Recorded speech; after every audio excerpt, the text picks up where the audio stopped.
months, your people have struggled through swamps and forests, across deserts and frozen wastes, battling storms and high seas that threatened to dash them against the rocks.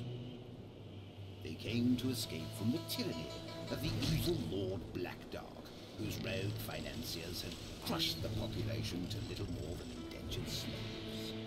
Fleeing a land where toast is rationed to only the select few and the good people eat only stale bread, your brave subjects have fought and suffered before arriving on the shores of this remote island. It is here they hope to find peace and tranquility, where they can farm and build a new... Oh look, there's Bernard. Hello. Where was I? Oh yes, to a land where your people can build a new society, where freedom and toast are available to everyone. And it is up to you, our steely-eyed leader, to build a brighter future for your brave pioneers.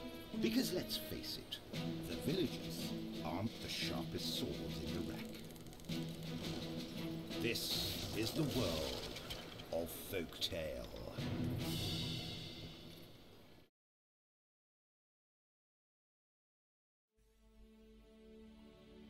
Hi, I'm Force, and this is Folktale. And what you saw was a cinematic that you can see when you want to play a tutorial of this game. By the way, did you see that Assassin's Creed reference in the end? So, this game, Folktale, is a sandbox indie game, RTS with RPG elements. It seems to me like a combination of Settlers and Warcraft 3. And right now, and with ideas that developers want to add in the future. Lots of things can be changed in the end though. It is in early access. First playable version of this game has only tutorial. Fortunately that was crashing. Well, a discussion even now, that's the primary reason of the bad reviews on the Steam. People got excited about this game, thanks to videos about the game from developers. But developers have access to mechanics, buildings, and, well, of course, they have access to everything they showed in the videos. But these things were not and are not in the game even now, or at least majority, which was kind of disappointment for people who bought it. Well, it's over and over again. Early access is here primarily to support developers, so they can continue with their work. It's some sort of Kickstarter still. You'll support developers and then you wait till the game is done. During development you have to access to alpha, beta versions of the game so you can see the progress. Developers have to show some interesting aspects of the game so you'll get excited and buy this game. In order to finish the game, they need your money to make it.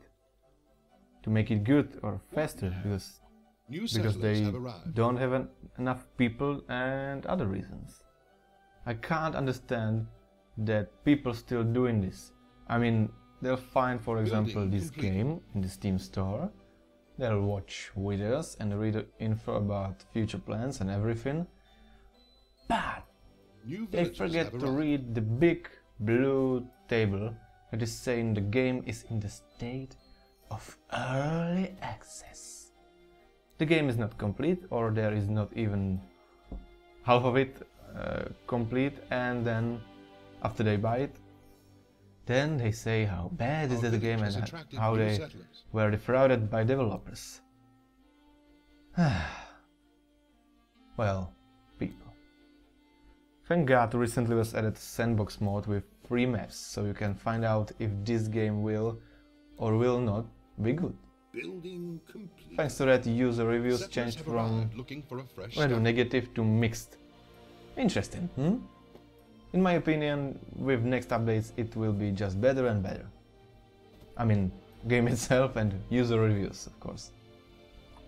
So, let's try the sandbox mode. Right now there are easy, normal and hard modes.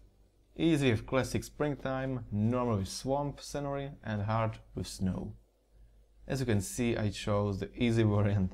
Hard is too much hard. I mean, there are some overpowered wolves that kills more than half of your village. And that is a problem in the start. And the map with swamp is ugly. I mean, I don't like swamp, that's all, you know. The map is good though.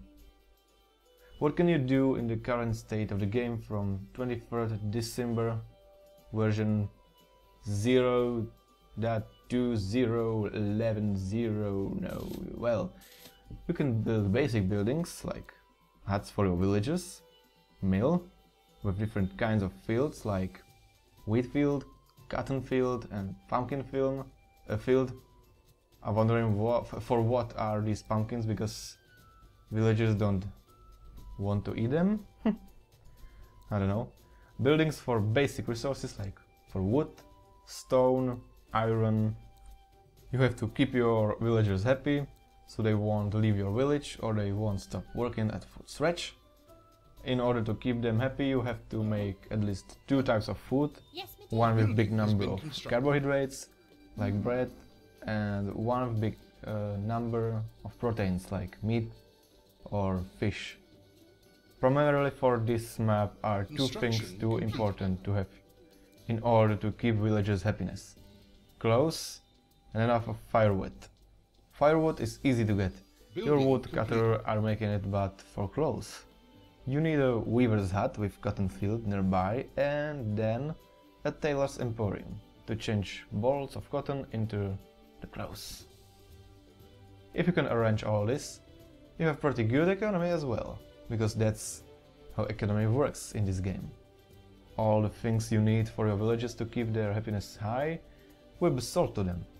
They will pay for everything, and that's how you earn money here. For food, for firewood, for clothes, and on and on. What I mentioned is basics. Right now it's possible to build another buildings in order to increase your earnings, like a church with billiards where your monks make a meat and take it to the tavern where you can villagers buy this. And there will be more and more. Every building has 3 upgrade levels.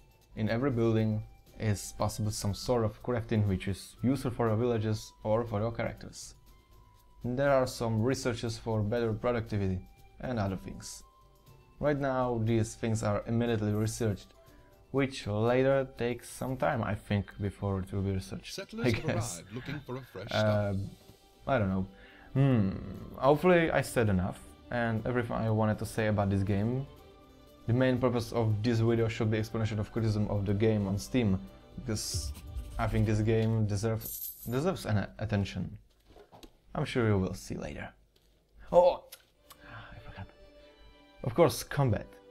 In this version, it's possible to train a pikeman and a crossbowman. Interesting thing is that you Our can village craft is for under your attack. units, or even for your settlers, better weapons and armor. Or you can find it in chests or in pockets of your dead enemies. I thought these things New are settlers have arrived. primarily for some hero you will have, but obviously it will be for your settlers and soldiers. In other words, all of your settlers are some sort of your heroes. You can craft some tools for your stonemason, which will increase their productivity, or a food for your soldiers, which will heal them. Right? Yes. Now, if you give your soldiers better armor and weapons, it won't change their appearance, but later it might. And some of the items doesn't work properly right now. Your soldiers are very weak when you trade them, but some items made them very strong, or in some cases immortal.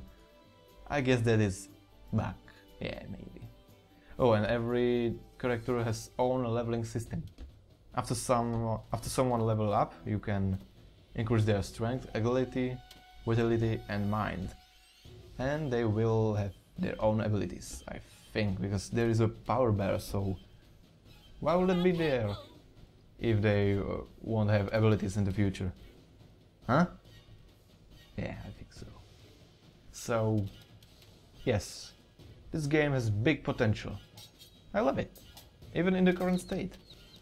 Voice acting, sense of humor, future possibilities, music. Yes, 55% of this game is currently finished. Developers are on the right way.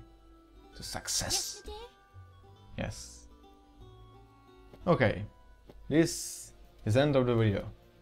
Hopefully I showed you why has this game so bad rating on Steam. Hopefully I showed you this game doesn't suck like user reviews says, and maybe I will see you in next videos Our about this town is game. under attack. Maybe after some patch, so I'll be able to show you more. I hope this video was in some way helpful for you. Yes, my Thanks dear. for watching. Thanks for your time. I'll see you next time.